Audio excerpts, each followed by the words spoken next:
ආයුබෝවන් ආදරණීය දෙමව්පියනි, ආදරණීය ගුරුවරුනි.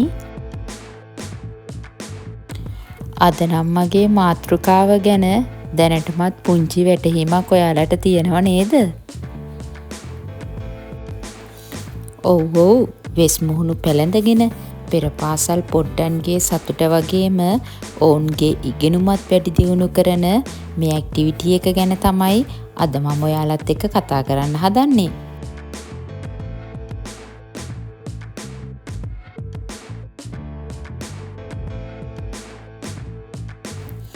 වෙස් මුහුණු පැළඳ කරන මේ විනෝදජනක ක්‍රියාකාරකම මගින් දරුවන්ගේ දලමාංශ පේශී, භාෂා කුසලතා සහ සෞන්දර්ය හැකියාවන් සංවර්ධනය වන ආකාරය පිළිබඳව එහෙනම් අද අපි විමසා බලමු. ඉතින් අද මේ ක්‍රියාකාරකම් සඳහා අපි හාවගේ, අලියගේ සහ ගෙම්බාගේ වෙස් මුහුණු භාවිතා කරනවා. ඉතින් මේ වෙස් මුහුණු පැළඳ ඔබට පුළුවන් එම සතාගේ ගමන් විලාසය අනුව අපේ පොඩ්ඩු ටික පන්ති කාමරයෙන් එළියට ගන්න.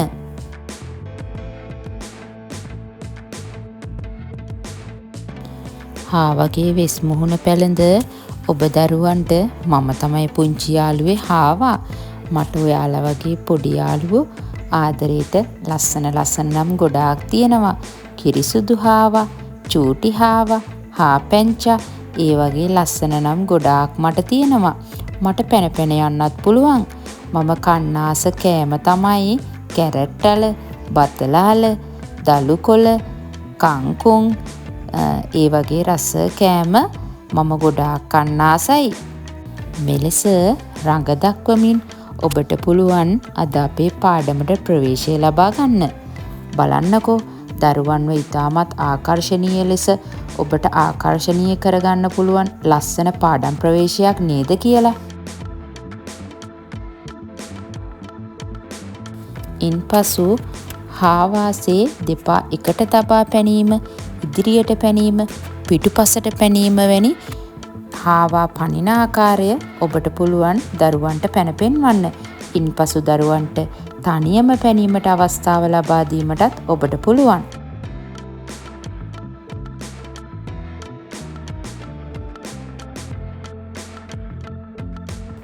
මේ විදිහට පැනීම තුළින් දරුවන්ගේ පාදවල දලමාංශ පේශී ශක්තිමත් වීම සහ සමතුලිතභාවය ඇතිවීමට උදව් වෙනවා.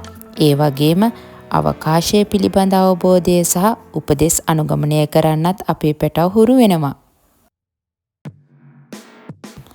හාව කොහොමද යන්නේ?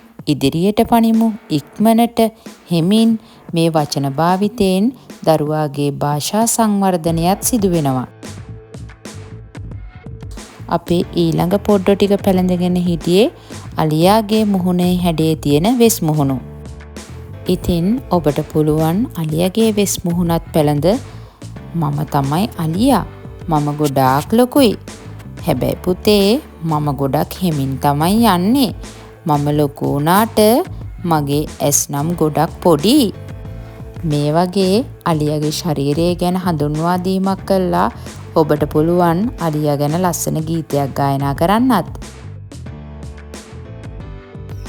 අලි මවක් අලි වැඩක් මෙන්න කරනවා.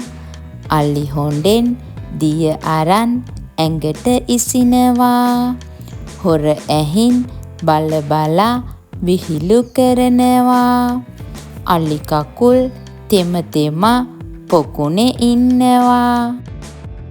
බලන්නකෝ මේ වගේ ඉතාමත් සරල ගීතයක් ගායනා කරමින් දරුවන්ගේ සෞන්දර්යාත්මක හැකියාවන් තව තවත් සංවර්ධනය කරමින් ගායනය සහ රංගනයත් මේ ක්‍රියාකාරකම් සඳහා ඔයාලට යොදා ගන්න පුළුවන් නේද කියලා.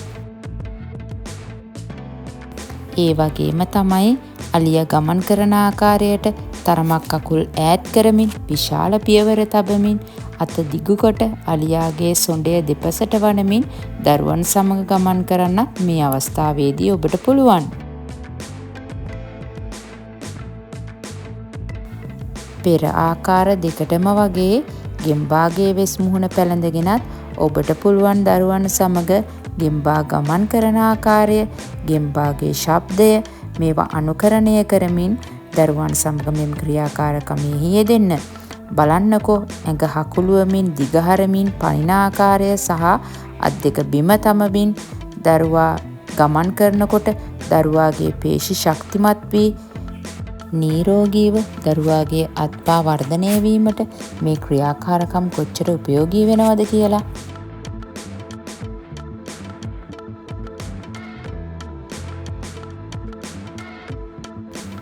මෙවැනි සතුටින් කරන ක්‍රියාකාරකම් වලදී දරුවාට නිදහසේ චලනය වීමට අවකාශය ලබා දීමත්, තරඟ නොකර සෙල්ලමක් ලෙස ක්‍රියාත්මක වීමට, දරුවාට උපදෙස් දීමටත්, පොඩ්ඩන්ට ප්‍රශංසා කරන්නත් ඔබ අමතක කරන්න එපා. ඒ වගේම තමයි පුංචි බබාලට මේ වෙස් මුහුණු පැළඳ කතා කිරීමට දීම තුළින් වචන භාවිතය, වාක්‍ය ගොඩනැගීම, නිවැරදි උච්චාරණය වැඩි දියුණු වීමත් සිදු වෙනවා. වෙස් මුහුණක් පැළඳ සිටීම නිසා ලැජ්ජාශීලීභාවය අඩු වී නිදහසේ කතා කිරීමට හැකියාව ලැබෙන අතර එයින් දරුවන්ගේ ස්වයං විශ්වාසයත් වර්ධනය වෙනවා.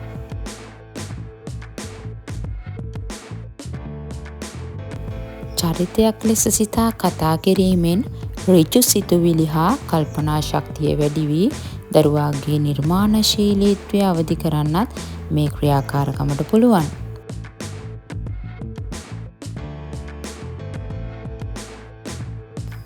බලන්නකෝ මෙවැනි ක්‍රියාකාරකම් තුළින් දරුවාගේ ශාරීරික, මානසික, සෞන්දර්යාත්මක, භාෂාමය සහ සමාජීය සංවර්ධනය ඉතාමත්ම වැදගත් ආකාරයට සංවර්ධනය වෙනව නේද කියලා.